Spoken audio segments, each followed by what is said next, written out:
Introduction to macroeconomics. इस chapter में हमारे टोटल 3 टॉपिक्स हैं। Number 1 topic is basics. इसमें हम सीखेंगे बिल्कुल बेसिक चीज़ें जो कि हमने ऑलमोस्ट क्लास 11th में पढ़ी हैं। Number 2 is circular flow of income in 2 sector economy, important topic. And number 3 stock and flow, again an important topic.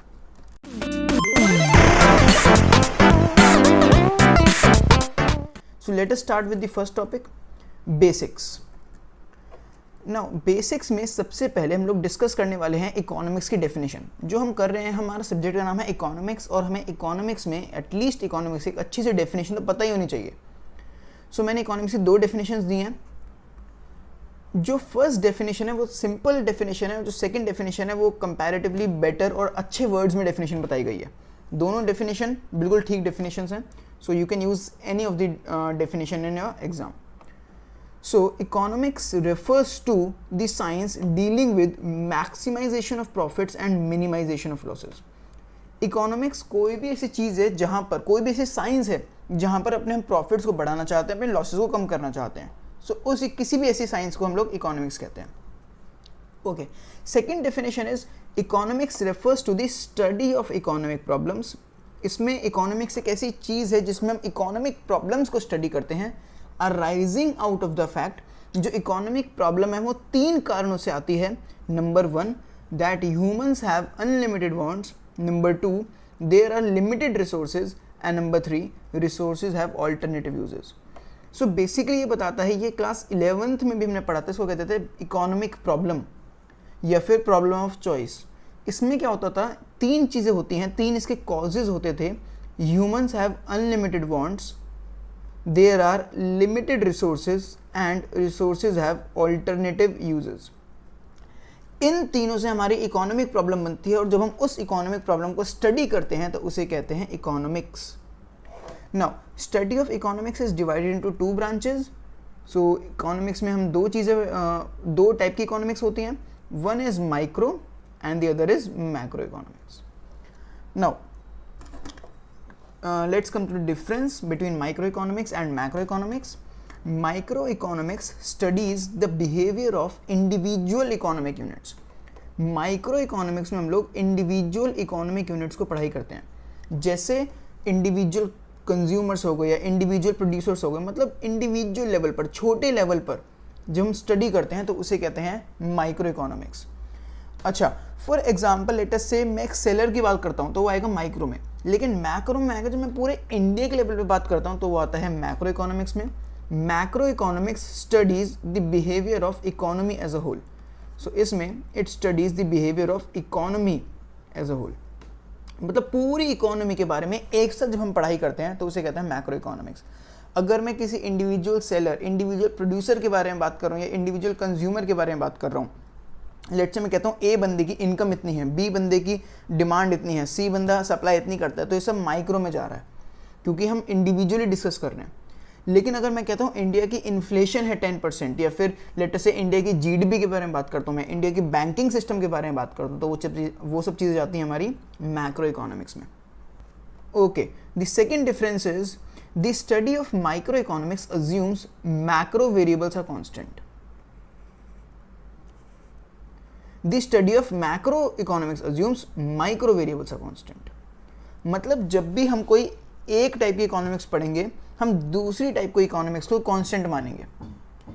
इसका मतलब क्या है? इसका मतलब ये है कि जब हम माइक्रो इकोनॉमिक्स पढ़ रहे हैं, लेट अस से हम इंडिविजुअल के बारे में पढ़ रहे हैं, सो हम मानेंगे कि पूरे देश को हम लोग उसके बारे में स्टडी नहीं करेंगे। जब हम माइक्रो पढ़ेंगे तो माइक्रो पे ध्यान, तो फिर हम मानेंगे देश की जीडीपी, बैंकिंग सिस्टम, इन्फ्लेशन, वो सब चीज़ें कॉन्स्टेंट हैं।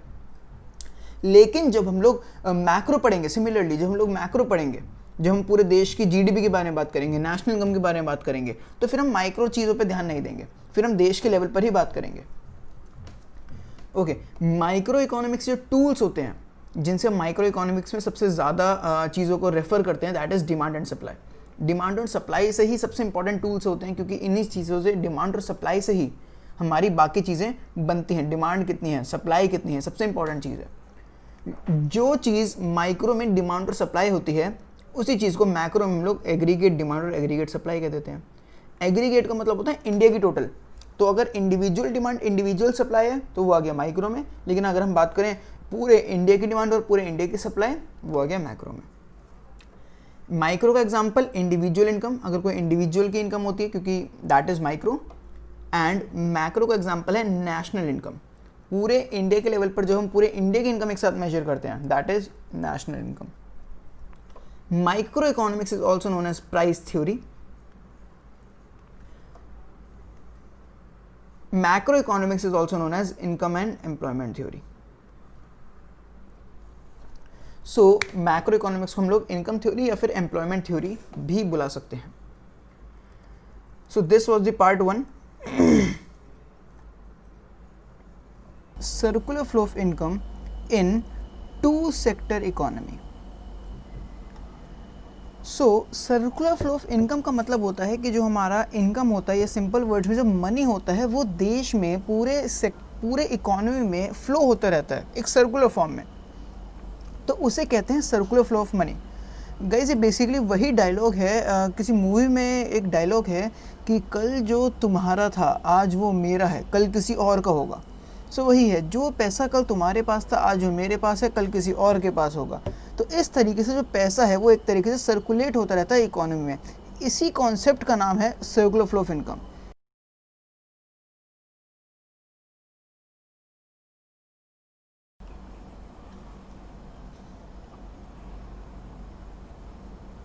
गाइस किसी भी इकोनॉमी में 5 सेक्टर्स हो सकते हैं, या तो 5 सेक्टर्स में से कौन कौन सेक्टर्स हो सकते हैं, या तो होंगे हाउस होल्ड्स होते हैं जो बेसिकली कंज्यूमर्स होते हैं, जो चीज़ को कंज्यूम करते हैं। एक होते हैं बिजनेस फर्म्स जो कि चीज़ को प्रोड्यूस करती हैं। बिजनेस फर्म्स वो होती हैं जो चीज़ बनाती हैं, जो बिजनेस करते हैं, बेसिकली वो होती हैं बिजनेस फर्म्स। थर्ड होती है हमारी गवर्नमेंट, ये सेक्टर्स हैं। Fourth is banking, and the fifth is rest of the world. Rest of the world भी एक इंपॉर्टेंट सेक्टर होता है एक इकोनॉमी के लिए, जिसमें हम बेसिकली एक्सपोर्ट्स और इंपोर्ट्स जिनसे हम करते हैं, जैसे इंडिया के लिए रेस्ट ऑफ द वर्ल्ड बाकी सारी कंट्रीज़ हो गई। सो बाकी सारी कंट्रीज़ से इंपोर्ट्स या एक्सपोर्ट्स इंडिया में होते हैं। सो ये भी बहुत इंपॉर्टेंट सेक्टर हो गया। नाउ क्लास 12th के लिए हम इकोनॉमी में 2 ही सेक्टर्स अज्यूम करते हैं, that is house holds and business firms. Basically हम ये अज्यूम कर रहे हैं, ये हमारी अजम्पशन है for the purpose of simplicity कि ये तीनों एग्जिस्ट नहीं करते हैं। रियल लाइफ में तो ये एग्जिस्ट करते हैं, बट क्लास 12th में सिंप्लिसिटी के लिए हम अज्यूम करेंगे कि ये एग्जिस्ट ही नहीं करते हैं। So sectors in an economy 5 sectors हो सकते हैं किसी भी इकोनॉमी में, लेकिन हम क्लास 12th में जो पढ़ रहे हैं, जो हम सर्कुलर फ्लो ऑफ इनकम पढ़ रहे हैं, that is in 2 sector economy. So guys यहाँ पर जो हम पढ़ रहे हैं that is in 2 sector economy, और यहाँ पे 2 सेक्टर्स का मतलब वही है, एक होते हैं हाउस होल्ड्स और एक होती हैं फर्म्स। सो 2 सेक्टर्स हो गए house holds and firms. Now अब हम समझते हैं circular flow of income work कैसे करता है। नाउ सबसे पहले हम लोग 2 सेक्टर्स बनाएंगे। एक है हमारे हाउस होल्ड्स हो गए बेसिकली कंज्यूमर्स, जैसे हमने डिस्कस करा था। हर तरह के कंज्यूमर हाउस होल्ड्स में आ जाएंगे। जितने भी लोग हैं इंडिया में वो सब हाउस होल्ड्स में कवर हो जाएंगे। And the second is business firms. No business firms का मतलब है जैसे जो भी हमारी कंपनीज हैं इंडिया में वो सारी की सारी बिजनेस फर्म्स हैं। सो बिजनेस फर्म को एक तरीके से हम रिप्रेजेंट करते हैं बिल्डिंग से। यूजुअली बिजनेस फर्म्स जो कंपनीज होती हैं उनको हम बिल्डिंग से एक तरीके से रिप्रेजेंट कर देते हैं। सो हम सिंप्लिसिटी के लिए हमने 2 सेक्टर अज्यूम करे हैं, एक है हमारे हाउस होल्ड्स कंज्यूमर्स, एक है बिजनेस फर्म्स। नाउ सबसे पहले जब इकोनॉमी में हमें कोई भी स्टार्टिंग करनी है तो बिजनेस फर्म्स जो होती हैं वो तो एक तरीके से नॉन लिविंग थिंग है। बिजनेस फर्म्स अपने आप में ऑपरेट नहीं करती हैं। तो सबसे पहले कुछ हाउस होल्ड्स बिजनेस फर्म्स बनाते हैं और बिजनेस फर्म्स हाउस होल्ड से कुछ चीज़ें लेती है, क्योंकि बिजनेस फर्म्स अपने आप में तो ऑपरेट नहीं कर सकती हैं, उनको चलाएंगे तो हाउस होल्ड ही। इसीलिए बिजनेस फर्म्स हाउस होल्ड से लैंड लेती हैं। बेसिकली बिजनेस फर्म्स जो ज़मीन लेंगी वो हाउस होल्ड वाले लोगों से लेंगी, वो बिजनेस फर्म्स हाउस होल्ड से लेबर लेती हैं। बिजनेस फर्म्स पैसा लेती हैं लोगों से, और जो हाउस होल्ड होते हैं वही बिजनेस फर्म्स में मालिक भी बनते हैं। तो बेसिकली जो एंटरप्राइज है, फिर एंटरप्रेन्योरशिप है, वो हाउस होल्ड से लेती है। तो बेसिकली बिजनेस फर्म्स सब चीज़ें हाउस होल्ड से लेती है, चाहे वो ज़मीन हो, चाहे लोग हों। जो बिजनेस फर्म से लोग काम कर रहे होते हैं वो भी हाउस होल्ड ही होते हैं। जो बिजनेस फर्म में पैसा लगता है वो भी हाउस होल्ड ही देते हैं, चाहे बिजनेस फर्म वहाँ से लोन लेगी या फिर कुछ भी किसी भी तरीके से वहाँ से पैसा लेगी। और एंटरप्राइज बेसिकली जो ओनरशिप है, एंटरप्राइज मीन्स ओनरशिप, जो ओनरशिप है वो भी बिजनेस फर्म लोगों से ही लेती है। ओके, अब क्योंकि बिजनेस फर्म ने ये चार चीजें हाउस होल्ड से ली हैं, तो बिजनेस फर्म्स को रिटर्न में कुछ देना पड़ेगा। क्योंकि बिजनेस फर्म्स ने हाउस होल्ड से ये चार चीजें ली हैं, इसीलिए बिजनेस फर्म को भी रिटर्न में कुछ देना पड़ेगा। नाउ लैंड के बदले बिजनेस फर्म्स देती हैं रेंट। जैसे अगर हमने हाउस होल्ड से जमीन ली तो हमें जमीन के बदले कुछ तो उनको देना पड़ेगा, तो हमने उनको दे दिया रेंट। लेबर के बदले अगर लोग वहां पर आए, बिजनेस फर्म में लोग आए, तो उनको हमें देना पड़ेगा सैलरी एंड वेजेस। अगर लोग बिजनेस फर्म में पैसा लगाते हैं, कैपिटल लगाते हैं, तो हमें उन्हें देना पड़ता है इंटरेस्ट। पैसे के बदले इंटरेस्ट देना पड़ता है। और एंटरप्राइज के बदले मतलब बेसिकली जो ओनरशिप को हम देते हैं प्रॉफिट। तो ये सब चीजें बिजनेस फर्म्स रिटर्न में दे देती हैं हाउस होल्ड्स को। तो सबसे पहला स्टेप क्या था? फर्स्ट स्टेप वाज जो बिजनेस फर्म्स ने हाउस होल्ड से लिया, that is land, labour, capital, organisation या फिर एंटरप्राइज या फिर ओनरशिप। सेकेंड स्टेप क्या हो गया? बिजनेस फर्म्स ने रिटर्न में रेंट, सैलरीज, वेजेस, इंटरेस्ट और प्रॉफिट वापस कर दिया हाउस होल्ड्स को। लैंड के बदले दिया है रेंट, लेबर के बदले दिया है सैलरीज एंड वेजेस, कैपिटल के बदले दिया है इंटरेस्ट, एंटरप्राइज या ओनरशिप के बदले दिया है प्रॉफिट। नाउ अब हुआ क्या है, जो बिजनेस फर्म्स हैं उन्होंने जो नंबर 1 चीज ली थी, that is land, labour, capital, enterprise, इससे उन्होंने गुड्स एंड सर्विसेज बनाई। क्योंकि उनके पास जमीन आ गई, लोग आ गए, पैसा आ गया, ओनरशिप आ गई, सब कुछ उनके पास आ गया, तो इन्होंने गुड्स एंड सर्विसेज मैन्युफैक्चर करी। और फिर जो ये गुड्स एंड सर्विसेज मैन्युफैक्चर करते हैं, यही गुड्स एंड सर्विसेज वो रिटर्न में दे देते हैं हाउस होल्ड्स को, क्योंकि हाउस होल्ड्स को गुड्स एंड सर्विसेज की जरूरत होती है। अब हाउस होल्ड्स ने जब गुड्स एंड सर्विसेज ली हैं, तो हाउस होल्ड्स को इन्हीं गुड्स एंड सर्विसेज के अगेंस्ट कुछ पैसा भी देना पड़ेगा। सो उसको कहते हैं कंज्यूमर एक्सपेंडिचर। बेसिकली जो कंज्यूमर्स ने एक्सपेंडिचर कर दिया, सो ये हो गया consumer expenditure.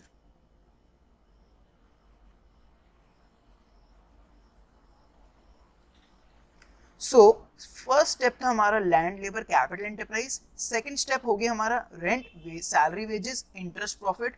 Third step is जो फर्म्स ने गुड्स एंड सर्विसेज दी हैं। और फोर्थ स्टेप हमारा हो गया जो कंज्यूमर ने एक्सपेंडिचर करा है। नाउ इसमें ये जो चार टर्म्स हैं, लैंड, लेबर, कैपिटल, एंटरप्राइज, इनको चारों को मिला के हम लोग कहते हैं फैक्टर्स ऑफ प्रोडक्शन। इन चारों को हम लोग मिला के कहते हैं फैक्टर्स ऑफ प्रोडक्शन। इसको हम ऊपर लिखते हैं, इनको हम कहते हैं फैक्टर्स ऑफ प्रोडक्शन। ऐसा क्यों? क्योंकि ये चार फैक्टर्स ऐसे हैं जिनसे प्रोडक्शन होती है। इन चारों से ही तो बिजनेस फर्म से प्रोडक्शन करी है, इसलिए हम इनको कहते हैं फैक्टर्स ऑफ प्रोडक्शन। ये इंपॉर्टेंट फैक्टर्स हैं बिजनेस में प्रोडक्शन करने के लिए। बिजनेस ने इन चारों को लिया और इनसे प्रोडक्शन करी, इसलिए इनको कहते हैं फैक्टर्स ऑफ प्रोडक्शन। जो बिजनेस ने रिटर्न में चार चीजें दी हैं, इनको हम लोग कहते हैं फैक्टर पेमेंट्स। इनको फैक्टर पेमेंट्स क्यों कहते हैं? क्योंकि ये फैक्टर्स ऑफ प्रोडक्शन के अगेंस्ट में पेमेंट करी गई है। सो ये फैक्टर्स के लिए जो फैक्टर्स लिए उनके लिए जो पेमेंट करी गई है इनको कह देंगे फैक्टर पेमेंट्स। नाउ जो ये हमने पूरा कॉन्सेप्ट समझा है इसको हम कहते हैं सर्कुलर फ्लो ऑफ इनकम। तो सर्कुलर फ्लो ऑफ इनकम में अगर हमें समराइज करना हो तो सर्कुलर फ्लो ऑफ इनकम में क्या होता है, सबसे पहले फैक्टर्स ऑफ प्रोडक्शन जाते हैं हाउस होल्ड से बिजनेस फर्म्स के पास। Secondly business firms factor payments करती हैं हाउस होल्ड्स को। Business firms goods and services बनाती हैं जो कि जाते हैं हाउस होल्ड्स को। एंड लास्ट में हाउस होल्ड जो होते हैं वो एक्सपेंडिचर कर देते हैं जिसमें पैसा वापस आ जाता है बिजनेस फर्म्स के पास। सो अगर हम देखें यहाँ पर पैसा रोटेट कर रहा है, अगर यहाँ पे हम सेकेंड चीज को देखें तो ये मनी जो है यहाँ पर सबसे पहले बिजनेस फर्म्स ने मनी दिया हाउस होल्ड को, फिर हाउस होल्ड ने वापस खर्चा कर दिया बिजनेस फर्म के पास, फिर बिजनेस फर्म ने प्रोडक्शन करी, फिर बिजनेस फर्म्स ने फैक्टर्स ऑफ प्रोडक्शन को यूज करा, फिर उन्होंने पैसे दे दिए। तो बेसिकली जो मनी है वो इकोनॉमी में सर्कुलेट करे जा रहा है ना। यहाँ पर एक बहुत इंपॉर्टेंट चीज समझने की जो है, यहाँ पर हम बैंकिंग सिस्टम को, गवर्नमेंट को, रेस्ट ऑफ द वर्ल्ड को इग्नोर कर रहे हैं। हम ये अज्यूम ही नहीं कर रहे हैं कि यहाँ पे कुछ बैंक्स में पैसा सेव हो रहा है, कि बैंक्स का रोल आएगा यहाँ से, वो बैंक से लोन लेगी। ये सब चीजें हम सिंप्लिसिटी के लिए अज्यूम ही नहीं करते हैं। Okay, the next part is अगर हम इस सर्कुलर फ्लो ऑफ इनकम को थोड़ा सा एक्सप्लोर और करें तो हम ये समझेंगे कि इनमें से दो चीजें ऐसी हैं, सर्कुलर फ्लो ऑफ इनकम में दो चीजें ऐसी हैं जिनमें हमारा कुछ फिजिकल फ्लो हो रहा है, मतलब जहां पे कुछ फिजिकल चीजें मूव कर रही हैं। फिजिकल मतलब जो कि टेंजिबल चीजें हैं। कुछ चीजों में फ्लो फिजिकल हो रहा है और कुछ चीजें ऐसी हैं जहां पर फ्लो हमारा फिजिकल नहीं हो रहा है, जहां पे हमारा पैसों का फ्लो हो रहा है। तो सिंपल वर्ड्स में जहां पे हमारा मनी फ्लो हो रहा है। नाउ अगर हम देखें जो वन है, जो मैंने ग्रीन से मार्क कर रखा है, जिसको हमने ग्रीन से लिखा था, दैट इज फिजिकल फ्लो। क्योंकि लैंड, लेबर, कैपिटल, एंटरप्राइज, यहाँ पे मनी नहीं हो रहा। लैंड और लेबर जो है वो बेसिकली मनी नहीं है, वहां पे फिजिकल चीजें जा रही हैं। Capital is money. So basically अगर हम देखें जो यहाँ पे मेजोरिटी चीज है, बेसिकली जो मेन चीज है, दैट इज यहाँ पर हमारा फिजिकल फ्लो हो रहा है। और अगर हम 3 में भी देखें, गुड्स एंड सर्विसेज आ रही हैं। गुड्स और सर्विसेज फिजिकल होती हैं। ओके, सो यहाँ पे मनी नहीं है बेसिकली। सो इसको हम कह सकते हैं फिजिकल फ्लो। जो हमारा 1 और 3 है इसको हम कह सकते हैं फिजिकल फ्लो। और अगर हम 2 को कंसिडर करें, यहाँ पर हमारा रेंट, सैलरीज, वेजेस, इंटरेस्ट और प्रॉफिट फ्लो हो रहा है। ये पूरा मॉनेटरी ट्रांजैक्शन है। रेंट वो पैसों में दे रहे हैं, सैलरीज और वेजेस बिजनेस फर्म्स पैसों में दे रही है, इंटरेस्ट पैसों में देते हैं, प्रॉफिट पैसों में देते हैं। एंड लास्टली जो फोर्थ वाला था हमारा, वो भी मनी फ्लो था, क्योंकि कंज्यूमर जो एक्सपेंडिचर कर रहे हैं वो पैसों में दे रहे हैं। सो अगर हमें लिखना हो कि हमारा फिजिकल फ्लो क्या होता है, तो इसी सर्कुलर फ्लो ऑफ इनकम का एक पार्ट होता है फिजिकल फ्लो। अगर हमें इसे बनाना हो तो हम बनाएंगे, एक तरफ है हाउस होल्ड और एक हमारी तरफ थी बिजनेस फर्म्स। सबसे पहली चीज, जो यहां से फैक्टर्स ऑफ प्रोडक्शन जा रहे थे, इनमें मनी का फ्लो नहीं हो रहा है, इसीलिए इनको हम, ये फिजिकल फ्लो का पार्ट है। सो इसमें 4 चीजें आती हैं, लैंड, लेबर, कैपिटल और एंटरप्राइज। और जो बिजनेस फर्म से गुड्स एंड सर्विसेज जा रही हैं,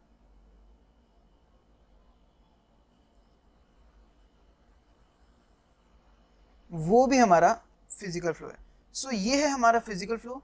अगर हमें मनी फ्लो बनाना हो, सो मनी फ्लो इज, जो बाकी 2 चीजें वो मनी फ्लो में आएंगी, हाउस होल्ड और फर्म्स। जो फर्म से फैक्टर पेमेंट जा रही हैं,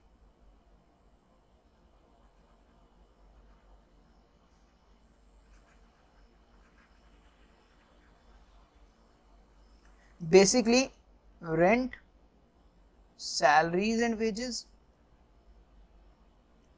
इंटरेस्ट एंड प्रॉफिट, ये हमारा मनी फ्लो का पार्ट है। और एंड में जो एक्सपेंडिचर जा रहा है, ये भी हमारा मनी फ्लो का पार्ट है।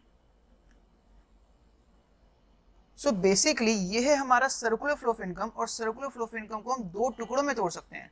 एक होता है फिजिकल फ्लो, एक होता है मनी फ्लो। फिजिकल फ्लो को हम लोग रियल फ्लो भी कहते हैं, फिजिकल फ्लो को हम लोग रियल फ्लो भी कहते हैं।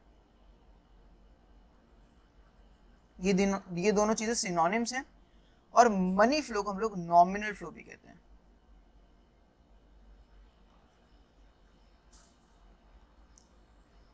सो ये अभी हमने पढ़ा, that is circular flow of income, और उसके दो टाइप्स क्या क्या होते हैं। नो एक बार हम इसको वर्कशीट से रीड करते हैं। Circular flow of income in two sector economy. Definition, it refers to flow of money, income and goods and services. मतलब जो फ्लो होता रहता है, मनी पैसा का हो, इनकम का हो, और गुड्स एंड सर्विसेज, जो ये फ्लो होता रहता है across different sectors of an economy in circular form. So जो डिफरेंट सेक्टर्स में जो चीजें फ्लो होती रहती हैं उसे कहते हैं हम लोग सर्कुलर फ्लो ऑफ इनकम। ये वही है जो हमने चार्ट बनाया है, जो हमने यहाँ पर लेफ्ट साइड पे चार्ट बनाया है उसी को बनाया गया है। सो आई थिंक ये उतना बेहतर नहीं है जितना हमने बनाया है। सो इट इज प्रेफर्ड कि जो हमने बनाया है उसी को हम लोग यूज करें, that is house hold, business firms, ये चारों चीजें। सो ये तो बहुत कम डिटेल में बताया गया है, सो इसको हम इग्नोर करते हैं एंड हम इसको कंसिडर करेंगे। Okay, so if you want to remember, just remember this chart. Now इसकी एक्सप्लेनेशन क्या है। In the beginning firm take factors of production, land, labor, capital, enterprise from the households. So वही है, first step is जो firms लेती हैं factors of production from households। ये था हमारा step number 1 जो कि हमने इस chart में ही बताया है। Then step number 2 is in return they give factor payments। return में वो लोग दे देते हैं factor payments to households। वो return में factor payments देते हैं। ये हो गया हमारा number 2। Using factors of production, business firms produce goods and services for households। तो factors of production use करके जो business firms हैं वो households को goods and services दे देते हैं। ये हो गया हमारा step number 3। So this is step number 3, who in turn pay for the same। मतलब वो end में consumer expenditure कर देते हैं। ये हो गया हमारा step number 4। सो इसको गाइस तुम अपनी लैंग्वेज में लिख सकते हो। ऑफ कोर्स मतलब कोई ज़रूरी नहीं है कि तुम्हें कोई लैंग्वेज को लर्न करना हो, कॉन्सेप्ट समझ आना चाहिए, फिर लैंग्वेज तो अपनी यूज करी जा सकती है। Now the next topic is assumptions in circular flow of income. Circular flow of income की अजम्पशंस क्या है। The first assumption is there are only 2 sectors. ये अभी हमने समझा अच्छे से कि हम लोग ये अज्यूम कर रहे हैं। अजम्पशन मतलब जो हम चीज़ मानते हैं, कि हम क्या मान रहे हैं कि सिर्फ 2 ही सेक्टर हैं, हम बाकी 3 सेक्टर को ले ही नहीं रहे हैं। So we assume that there are only 2 sectors in an economy, that is households and business firms. There is no banking sector or government or rest of the world। हम मान रहे हैं कि कोई बैंकिंग, गवर्नमेंट और rest of the world है ही नहीं। Second assumption is households spend their entire income on consumption, that is there are no savings। And the third assumption is business firms sell all their units produced to the households। So second और third को हम लोग समझते हैं अभी। Now guys, हो क्या रहा था यहाँ पर, सबसे पहले जो business firms ने capital, land, labour, capital, enterprise लिया, फैक्टर्स ऑफ प्रोडक्शन लिया, उनसे उन्होंने गुड्स एंड सर्विसेज बनाई।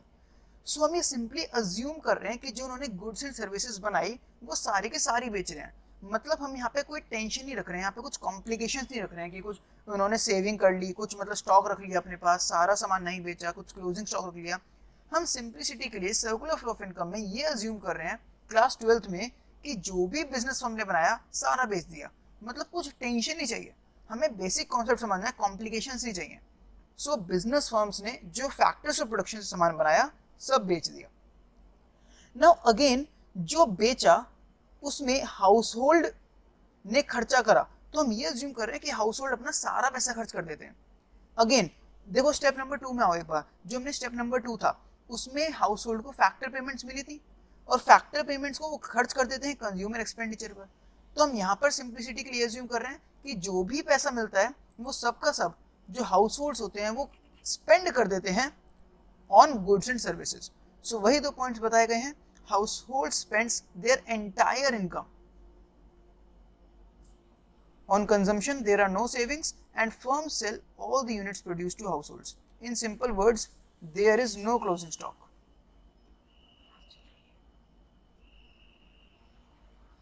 There is no closing stock.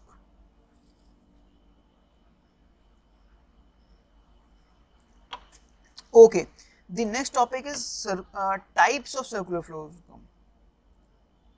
So इसमें हम पढ़ने वाले हैं टाइप्स, मतलब कितने प्रकार का सर्कुलर फ्लो ऑफ इनकम होता है.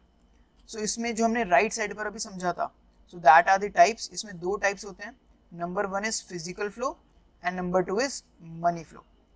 सो अगेन जो उसका चार्ट तुम लोग यूज कर सकते हो for examination point of view, वो यही यूज कर सकते हो जो हमने राइट साइड पर ड्रॉ करा है. ओके, सो एक बार रीड करते हैं. There are two types of circular flows. Number 1 is real flow और money real flow, physical flow. It refers to flow of factors of production from household to firms and flow of goods and services from firms to households. बहुत ही easy definition है इसकी. ये क्या बता रहा है? Physical flow. अगर हमें ये कॉन्सेप्ट समझ आया है, अगर ये हम जो चार्ट बना है राइट में बना सकते हैं, तो उसकी डेफिनेशन लर्न करनी बहुत ईजी है. ये कहती है, ये डेफिनेशन कहती है कि फिजिकल फ्लो होता है जो कि हम फ्लो हो रहा है factors of production from household to business firms. So basically जो हमारा ये फैक्टर्स ऑफ प्रोडक्शन यहाँ से जा रहे हैं हाउसहोल्ड से बिजनेस फर्म की तरफ, ये होता है.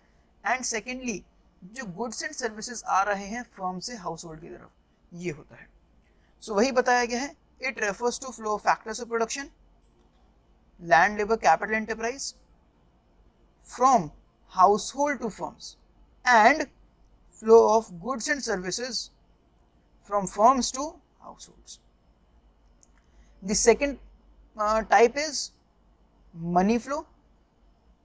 Money flow refers to flow of factor payments from firms to households and flow of expenditure from households to firms. So again वही है.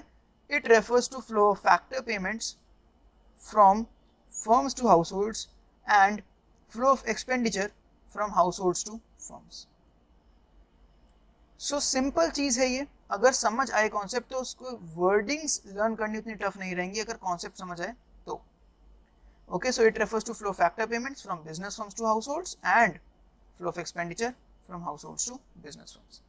जो ये दोनों हैं इनको हम इग्नोर कर सकते हैं क्योंकि हमने डिटेल में दोनों चार्ट्स कर लिए हैं. ठीक है. Now the next topic is phases of circular flow of income. Phases कितने होते हैं? So there are 3 phases. Number 1 is production phase. It is also known as generation phase. Number 2 is income phase. It is also known as distribution phase. Number 3 is expenditure phase. It is also known as disposition phase. Now ये वही है जो अभी हमने पढ़ा था, just इसको अलग वर्ड्स में कहा गया है. सो 3 फेजेस हैं. सबसे पहले क्या होता था हमारा स्टेप, हम फैक्टर्स ऑफ प्रोडक्शन देते थे और इस फैक्टर्स ऑफ प्रोडक्शन से बिजनेस फर्म्स प्रोडक्शन करती थी. सो सेम ही चीज को यहाँ पर कह दिया गया है कि प्रोडक्शन फेज में क्या होता है, बिजनेस फर्म्स प्रोड्यूस करती हैं goods and services with the help of factors of production. तो जो यहाँ पर नंबर 1 था वही वहां पर नंबर 1 है. इसका नाम दे दिया गया है प्रोडक्शन फेज. इन्होंने हमने फैक्टर्स ऑफ प्रोडक्शन ट्रांसफर करे और बिजनेस फर्म्स ने प्रोड्यूस करा. Now number 2 is income phase. जो यहाँ पर नंबर 2 था वही वहां पर नंबर 2 है. बिजनेस फर्म्स ने जो रेंट, सैलरीज, वेजेस, इंटरेस्ट और प्रॉफिट दिया है हाउसहोल्ड को, वो हाउसहोल्ड की इनकम है. सो ये हमारा हो गया income phase. In this phase, there is flow of factor payments. There is flow of factor payments. That is salaries, wages and rent, wages and salaries, interest and profit from business firms to households. So वही है, यहाँ पर income जो बात हो रही है वो हाउसहोल्ड के एंगल से बात हो रही है. बेसिकली हाउसहोल्ड्स को इनकम हुई ये कह सकते हैं, या फिर बिजनेस फर्म्स ने पैसा डिस्ट्रीब्यूट करा.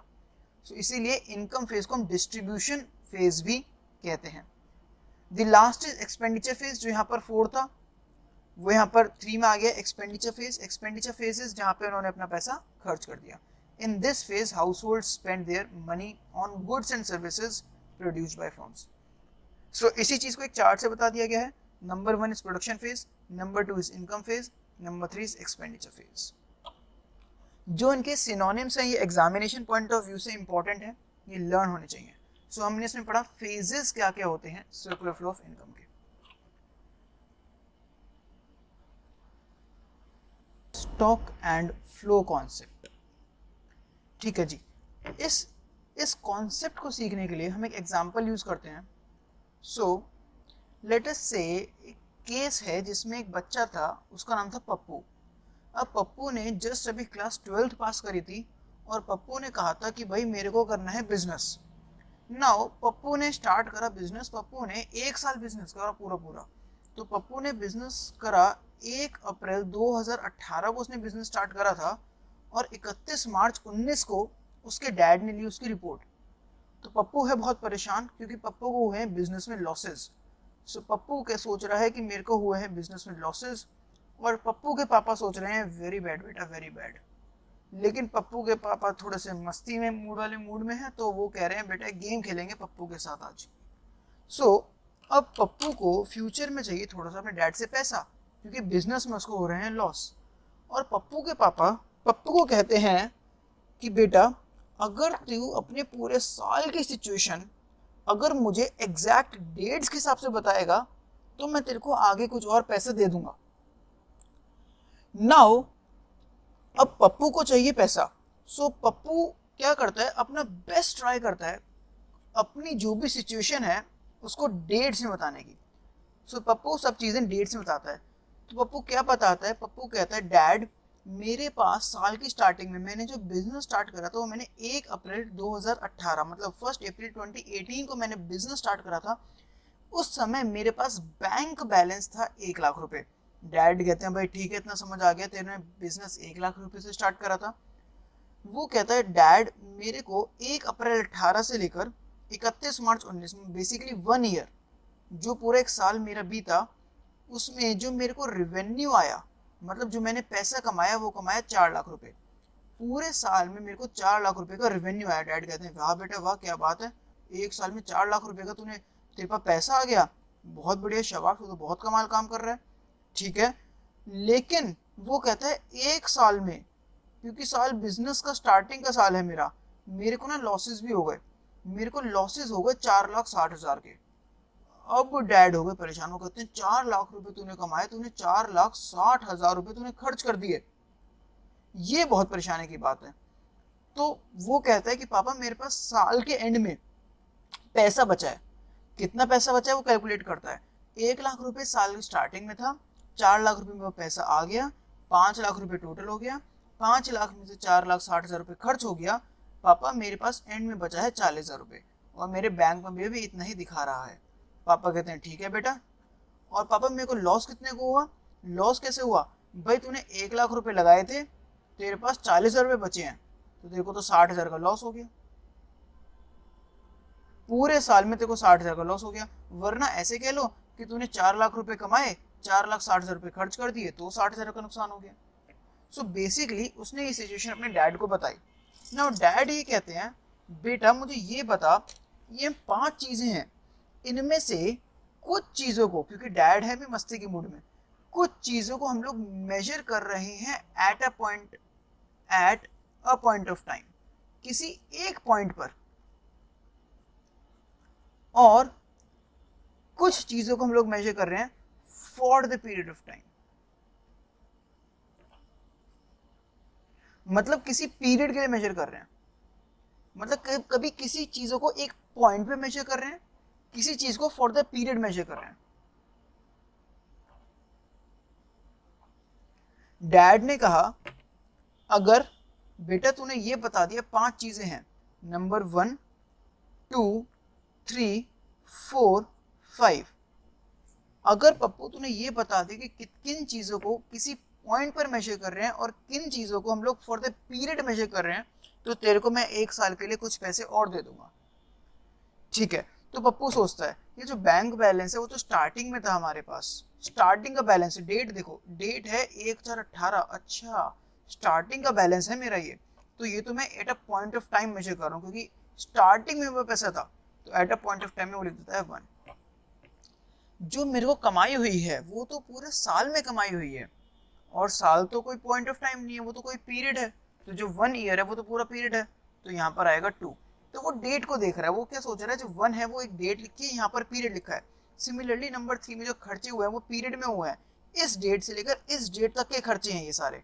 तो ये हो गया फॉर द पीरियड नंबर 3। 3 भी जो है वो भी पीरियड में आएगा। जो मेरे पास एंड में बैंक बैलेंस बचा, वो एक पॉइंट ऑफ टाइम पे बैंक बैलेंस बचा, इस डेट को बैंक बैलेंस इतना है। जो बैंक बैलेंस है वो हो रहा है पॉइंट ऑफ टाइम पर मेजर। और जो लॉसेस हैं वो कैलकुलेट जो करा है वो तो हमने एंड में करा है, लेकिन जो लॉसेस जो बिलोंग करते हैं वो तो हमारे पूरे साल के लॉसेस हैं, पूरे पीरियड के लॉसेस हैं। तो जो लॉसेस हैं वो भी पूरे पीरियड में डील करते हैं। और पप्पू अपने डैड को ये आंसर दिखा देता है। और क्या पप्पू को लोन मिलना चाहिए? हाँ जी बिल्कुल, पप्पू को लोन मिलना चाहिए। आगे पप्पू ने आंसर्स अपने ठीक दिए हैं। ये था हमारा केस। अब क्वेश्चन ये उठता है, स्टॉक और फ्लो क्या होते हैं?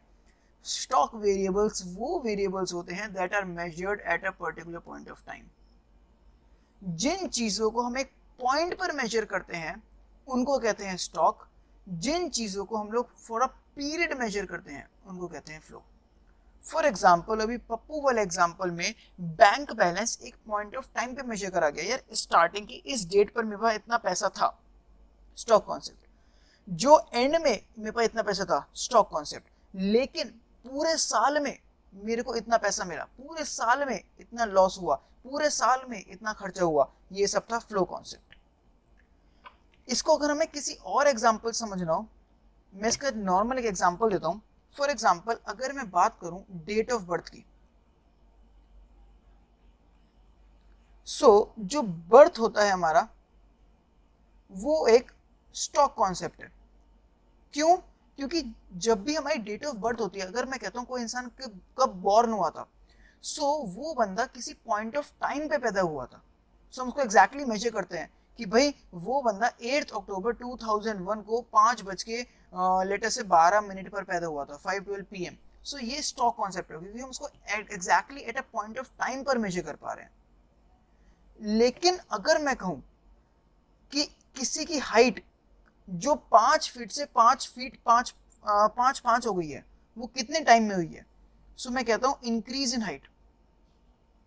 अगर हमें इंक्रीज इन हाइट की बात करनी हो कि जो हाइट बढ़ी है, वो कभी हम ये नहीं कहेंगे एक पॉइंट ऑफ टाइम पर कितनी हाइट बढ़ गई है, ये हम कहते हैं कि एक साल में इतनी हाइट बढ़ गई है। ये हो गया हमारा फ्लो कॉन्सेप्ट। जिन चीजों को हम पीरियड में मेजर करते हैं कि एक साल में इतना हुआ है, फॉर एग्जाम्पल वेट कितना गेन करा है, वेट कभी गेन एक मोमेंट में नहीं करते हैं, वेट गेन होता है for in a period. Latest से मैं कहता हूँ कि एक महीने में इतना वेट गेन हुआ है, या फिर 10 ईयर्स में इतना गेन वेट हुआ है, फिर वेट लूज हुआ है, इस तरीके से। ये तो बहुत बेसिक चीज़ है, एग्जाम्पल्स से, सिंपल एग्जाम्पल्स। ओके, अब हम इसको थोड़ी सी एक बार पूरा रीड करते हैं, देन फिर हम लोग इसके क्वेश्चंस प्रैक्टिस करेंगे। नाउ स्टॉक जो कॉन्सेप्ट होता है, इसकी कोई टाइम डिमेंशन नहीं होती है, क्योंकि ये एक पॉइंट ऑफ टाइम पर मेजर होता है, तो उसका कोई टाइम पीरियड नहीं होता है। यहाँ पर टाइम डिमेंशन होता है टाइम पीरियड। स्टॉक कॉन्सेप्ट का कोई भी टाइम पीरियड नहीं होता है। और ऑफ कोर्स फ्लो कॉन्सेप्ट का तो टाइम पीरियड होता ही है, it has a time dimension. It is a static concept, ये एक पॉइंट ऑफ टाइम पर होता है, चेंज नहीं होता है। It is a dynamic concept, ये चेंज होता रहता है। फॉर अ पीरियड होता है ना, तो पूरे पीरियड में चेंज होती रहती है वैल्यूज।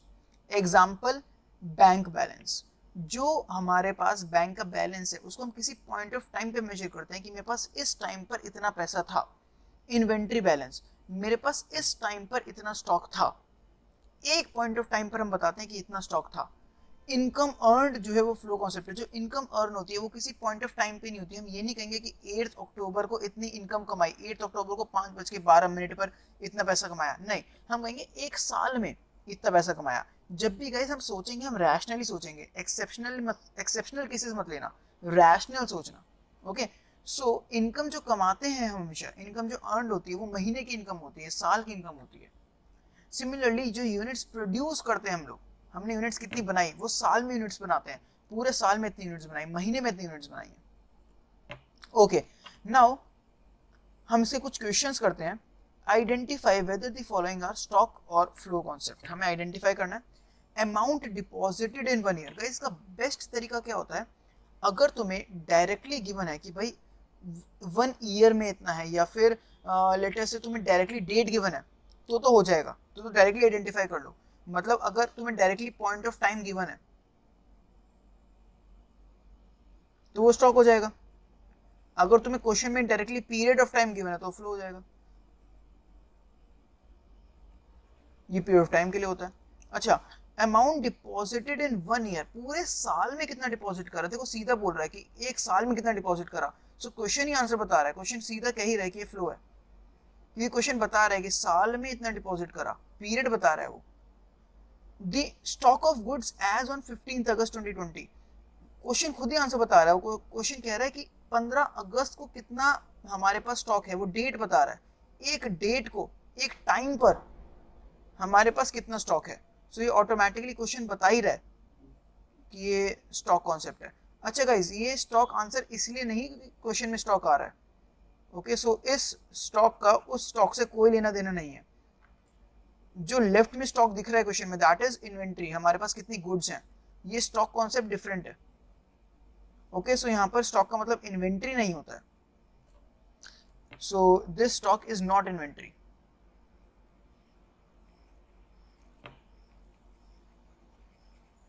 जो कि हम अकाउंट्स में पढ़ते हैं, ये वो इन्वेंट्री नहीं है। ठीक है, quantity of wheat stored in ware house.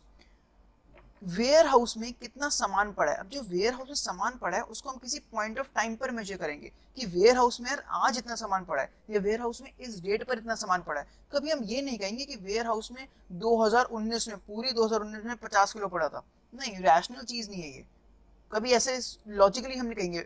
जो स्टॉक है वो चेंज होता रहेगा। तो जो क्वांटिटी ऑफ व्हीट है वो चेंज होती रहेगी। हम ये कहेंगे कि यार 2019 में लेटर से 20 अगस्त को इतना किलो सामान पड़ा हुआ था, इस तरीके से। सो ये स्टॉक कॉन्सेप्ट है, क्योंकि हम इसको एक पॉइंट ऑफ टाइम पे मेजर कर रहे हैं। क्वांटिटी ऑफ व्हीट प्रोड्यूस्ड, हमने कितनी क्वांटिटी बनाई। अब गाइस, जो भी हम गुड्स प्रोड्यूस करते हैं, या व्हीट जैसे इस केस में प्रोड्यूस कर रहे हैं, सो व्हीट कभी एक पॉइंट ऑफ टाइम पे प्रोड्यूस नहीं करते हैं। हम महीने में कितना व्हीट हमने उगाया या व्हीट बनाया, या फिर हमने कितनी भी कोई गुड बनाई, सो महीने में या फिर ईयरली या फिर वीकली, किसी पीरियड में हम लोग प्रोडक्शन करते हैं, प्रोडक्शन को मेजर करते हैं। ठीक है, सो जो क्वांटिटी ऑफ व्हीट प्रोड्यूस्ड है वो फ्लो कॉन्सेप्ट है। अच्छा, जो यहाँ पे टाइम डायमेंशन हम डिस्कस कर रहे थे, time dimension can be year और मंथ और वीक और डे और कुछ भी हो सकता है। ठीक है, wealth of a person, wealth का मतलब होता है बंदे के पास टोटल कितना पैसा है। सो जो बंदे के पास पैसा है वो स्टॉक कॉन्सेप्ट है, क्योंकि हम एक पॉइंट पे नापते हैं कि बंदे के पास कितना पैसा है। जो पैसा है वो चेंज होता रहता है। लेटेस्ट से मैं कहता हूँ मुकेश अंबानी की वेल्थ है 500 करोड़, हो सकता है कल 510 करोड़ हो सकता है कल 530 करोड़ हो। तो जो मैंने 500 करोड़ मेजर करी है वो तो एक पॉइंट ऑफ टाइम पे मेजर करी है ना, कि इस डेट को 500 करोड़ वेल्थ है। सो इसलिए ये स्टॉक कॉन्सेप्ट है। The income of a person, guys अब देखो ये ना काफी मैंने सेम बनाने की कोशिश करी है। ये दोनों क्वेश्चन काफी रिलेटेड थे लेकिन आंसर डिफरेंट था। अगेन ये क्वेश्चन दोनों आपस में रिलेटेड है बट आंसर डिफरेंट है। इनकम जो होती है वो अगेन जैसे हम पहले डिस्कस कर रहे थे, ये फ्लो कॉन्सेप्ट है, क्योंकि जो कमाई होती है वो हमेशा साल की होती है, महीने की होती है। सो अगेन इसका आंसर है हमारा फ्लो। गुड्स प्रोड्यूस्ड ड्यूरिंग जुलाई, क्वेश्चन देखो क्वेश्चन में लिखा है ड्यूरिंग जुलाई, पूरे महीने में इतनी गुड्स प्रोड्यूस करी हैं। क्वेश्चन ही आंसर देगा तो क्वेश्चन को थैंक यू करो और आगे बढ़ो। Flow. Number of birds in 2010, question ने बताया 2010 में कितने लोग पैदा हुए। क्वेश्चन बता रहा है कि पूरे साल की बात कर रहा है वो, फ्लो पीरियड की बात कर ही रहा है directly. Quantity of water in a tank, अब ये इंपॉर्टेंट है। क्वांटिटी ऑफ वाटर, टैंक में कितना पानी है। अब इस टैंक में कितना पानी हम एक पॉइंट ऑफ टाइम पे नापेंगे कि भाई इस टाइम पे इतना पानी है, 1 घंटे में इतना। हम ये कहेंगे 5:10 पर टैंक 50% भरा हुआ था, 5 लीटर से उसमें पानी था। तो ये स्टॉक कॉन्सेप्ट है। हम एक पॉइंट पर बोलेंगे कि भाई इस पॉइंट पर टैंक में इतना पानी था। हम कभी भी ये नहीं बोलेंगे पूरे दिन में टैंक में 10 लीटर्स वाटर था। ऐसा हो सकता है बट रैशनल नहीं है ये। जो टैंक में वाटर है वो चेंज होता रहेगा। सो हम एक पॉइंट ऑफ टाइम पर बोलेंगे कि इतना पानी है। Water entering into a tank, अब देखो जस्ट थोड़ा सा डिफरेंस आ गया। पानी कितना एंटर कर रहा है। अब जो पानी एंटर करता है वो पीरियड मेजर होता है कि भाई पानी लेट अस से 5 लीटर्स पानी आया है पिछले 15 मिनट में, या फिर 20 लीटर्स पानी आया है 2 घंटे में। मतलब पानी कितना आ रहा है टैंक में वो हमारा मेजर होता है पीरियड वाइज, कि भाई कितने टाइम में कितना पानी आया है। ओके, और पानी कितना है टैंक में वो एक पॉइंट ऑफ टाइम पे मेजर होता है। सो इसीलिए ये हमारा हो गया फ्लो कॉन्सेप्ट। अगेन सबसे पहला हमने एग्जांपल बैंक बैलेंस ही लिया था, ये हमारा स्टॉक कॉन्सेप्ट होता है। पप्पू के एग्जांपल में हमने देखा जो बैंक में हमारे पास बैलेंस है वो एक हमारा स्टॉक कॉन्सेप्ट है। सो अभी हमने जो समझा है that is stock and flow concept.